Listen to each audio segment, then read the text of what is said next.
নমস্কার বন্ধুরা, বেশ কিছুদিন ধরে দেখছেন কীরকম গরম পড়ে গেছে। আর এই গরমে কিন্তু একদম তেল মশলা খাওয়ার ভালোই লাগছে না। তো চলুন আজকে খুব কম তেল মশলায় একটি খাওয়ার রেসিপি আপনাদের সাথে শেয়ার করব। এর জন্য চাই মুগ ডাল। আমি নিয়েছি হাফ কাপ মতো মুগ ডাল, সেটাকে একটু ভালো করে ধুয়ে 1 ঘন্টার জন্য ভিজিয়ে রেখেছিলাম। অন্যান্য ডাল যেরকম ভিজতে সময় লাগে, মুগ ডাল কিন্তু একদমই সময় লাগে না। এটা এখন আমি মিক্সিতে দিয়ে ভালো করে পিষে নেব। আর মিক্সিতে দেওয়ার সময় কিন্তু কোনো রকম জল দেওয়া যাবে না।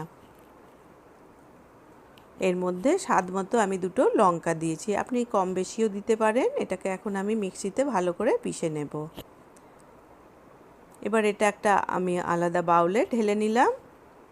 এটা বানানো কিন্তু খুব সহজ আর খুব কম তেল মশলার একটা খাবার। স্বাদ মতো একটু লবণ দিয়েছি, একটু চিনি দিয়েছি, আর দিয়ে দিলাম অল্প একটু হলুদ, আর দিতে হবে কালো জিরে। এই কালো জিরেটা দেওয়ার জন্য এর টেস্টটা কিন্তু অসাধারণ হয়ে থাকে। কালো জিরেটা আপনি একটু কম বেশি দিতে পারেন। তো আমি অল্প পরিমাণে কালো জিরে দিয়ে এটা ভালো করে হাত দিয়ে ফেটিয়ে নিতে হবে। আর এই সমস্ত রান্না করার সময় কিন্তু সর্ষে তেল ব্যবহার করলে খুব ভালো। আর যে কোনো রান্না করার সময় না একটু বড় কড়াই ব্যবহার করবেন, দেখবেন তেল একদম ছিটকে যায় না, গ্যাস ওভেনও কিন্তু নোংরা হয় না। তো আমি এই ধরনের রান্না করতে গেলে একটু বড় কড়াই ব্যবহার করে থাকি। আর একটু সর্ষে তেল দিয়েছি, এটা একটু গরম হওয়াতেই ডালটাকে ভালো করে ফেটিয়ে নিয়ে তারপরে কিন্তু এই বড়াগুলোকে ভেজে নিতে হবে। এটা পুরো লো টু মিডিয়াম ফ্লেমেই কিন্তু ভাজতে হবে। দেখুন, ঠিক এইভাবে এগুলোকে ভেজে নেব। আর ভাজার সময় কিন্তু একটু বেশি করেই বানাবেন, কেন কি ঘরের প্রত্যেকের কিন্তু এই ধরনের বড়া এমনি খালি খেতে পছন্দ করে। তো আমি কিন্তু একটু বেশি করেই বানিয়েছি। তো ঘরের প্রত্যেকেরই পছন্দ এই ধরনের বড়া। তো আপনারাও বানানোর সময় এই বড়াগুলো কিন্তু একটু বেশি করেই বানাবেন। বাকি যেগুলো ছিল সেগুলোকেও ঠিক এইভাবে আমি লো টু মিডিয়াম ফ্লেম দিয়ে সমস্ত ভেজে নেব। এটা বানানো যেরকম সহজ আর খেতেও কিন্তু সেরকম সুস্বাদু হয়ে থাকে। ঘরের বাচ্চাদের যদি না পছন্দ হয় ঝিঙে খেতে, তারাও কিন্তু খুব পছন্দ করবে। তা আপনারা একদিন এইভাবে বানিয়ে দেখবেন, আপনাদেরও ভীষণ ভালো লাগবে।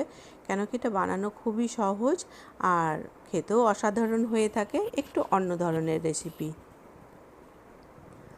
সমস্ত বড়াগুলো ভাজা হয়ে গেছে। এখন বাজারে খুব ভালো ফ্রেশ ঝিঙে পাওয়া যাচ্ছে। এমনি তো শীতের সময়কার ভেজিটেবলস আমাদের খুব পছন্দ, তবে কিন্তু গরমের সময় ভেজিটেবলসগুলো কিন্তু খুব ভালো পাওয়া যায়। যেরকম ঝিঙে, পটল, এঁচোড়, ভিন্ডি, নানা রকম ভ্যারাইটিস ভেজিটেবলস থাকে। তার মধ্যে ঝিঙেটাও কিন্তু আমার খুব পছন্দের। তো ঝিঙেটা খুব ভালো ছিল। আর ঝিঙেটাকে ঠিক এইভাবে কেটে নিতে হবে। এই শিরগুলো যেগুলো আছে মোটা, সেগুলোকে এইভাবে ছিলে নেব। পুরোটা কিন্তু খোসাগুলোকে পরিষ্কার করব না, এইভাবে ওপরে শক্ত শিরগুলোকে কেটে নিতে হবে। আর এই খোসা শুদ্ধ একটু থাকলে দেখবেন হেলথের জন্যও ভালো, আর রেসিপিটাও দেখতে হবে সুন্দর, খেতেও হবে অসাধারণ। এখন এইভাবে মাঝখান থেকে পিস পিস করে নেব। ঠিক এইভাবে কেটে নিতে হবে। আপনারা একবার এই গরমের মধ্যেই বানিয়ে দেখবেন, আপনাদের ভীষণই পছন্দ হবে এই রেসিপিটা। কেন কি ভীষণ তাড়াতাড়ি হয়ে যায় এবং খেতেও হয় কিন্তু অন্যান্য রেসিপির চেয়ে একদম অন্যরকম। ওই তেলের মধ্যে আরেকটু তেল দিয়েছি, আর দিয়ে দিলাম 2টো কাঁচা লঙ্কা চিড়ে দিয়ে দিলাম, আর একটু কালো জিরে দিয়েছি।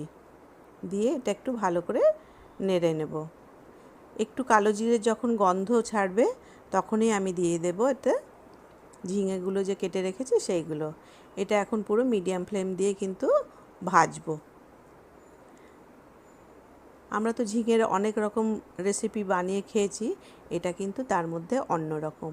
স্বাদ মতো আমি দিয়ে দিলাম লবণ, আর একটু দিয়ে দিলাম হলুদ। দিয়ে ভালো করে এটাকে নাড়াচাড়া করতে করতেই দেখবেন অল্প করে জল ছেড়ে আসবে, আর ঝিঙেগুলো একটু নরম হয়ে যাবে। ততক্ষণে ঝিঙেগুলো ভাজা হচ্ছে, আমি অন্যদিকে 2 চামচ মতো পোস্ত নিয়ে নিয়েছি, আর 2টো কাঁচা লঙ্কা দিয়ে দিলাম। দিয়ে সেটাকে আমি মিক্সিতে ভালো করে পিষে নেব। ঠিক এইভাবে পিষে ঝিঙের মধ্যে দিয়ে দিলাম, আর মিক্সিতে আরেকটু জল দিয়ে ঠিক এইভাবে মিক্সি থেকে জলটা এইভাবে ঝিঙের মধ্যে দিয়ে দিতে হবে। দেখুন পোস্তটাকে কিন্তু খুব বেশি ভাজার দরকার নেই, একটু কাঁচা ভাব চলে গেলেই এর মধ্যে এখন দিয়ে দেব জল। আমি যে কোনো রান্না করতে একটু গরম জলই ব্যবহার করে থাকি। রান্নাটাও হয় খুব তাড়াতাড়ি এবং খেতেও কিন্তু খুব সুস্বাদু হয়ে থাকে। এদিকে ঝিঙেগুলো নরম হয়ে যাওয়াতেই তার মধ্যে দিয়ে দিলাম বড়াগুলো। বড়াগুলো এখন লো টু মিডিয়াম ফ্লেমে দিয়ে কুক করে নেব। আর দেখুন, খুব বানানো সহজ আর খুব তাড়াতাড়িও হয়ে যায়। আপনারা একবার ঘরে এভাবে বানিয়ে দেখবেন, আপনাদেরও খুব ভালো লাগবে। আপনাদের যদি এই রেসিপিটা যদি ভালো লেগে থাকে একটি লাইক দেবেন, আর যারা সাবস্ক্রাইব করে রেখেছেন তাদেরকে ধন্যবাদ। আর একটু আমি কাঁচা লঙ্কা বাটা দিলাম, আর 2-3টে কাঁচা লঙ্কা এভাবে চিড়ে দিলাম, আর স্বাদ মতো একটু চিনি দিয়েছি। পোস্ত জাতীয় খাবারে একটু চিনি দিলে খাবারটা খেতে খুব ভালো হয়। আর যাদের পছন্দ নেই তারা স্কিপ করতে পারেন। আর কাঁচা লঙ্কার বাটা দিলে এর ফ্লেভারটা কিন্তু খুব ভালো হয়ে থাকে। দেখুন কত তাড়াতাড়ি বানানো হয়ে গেল, আর বড়াগুলো খুব সুন্দর নরম হয়ে যায়। আর এটা কিন্তু ভাতের সাথে খুবই ভালো লাগে।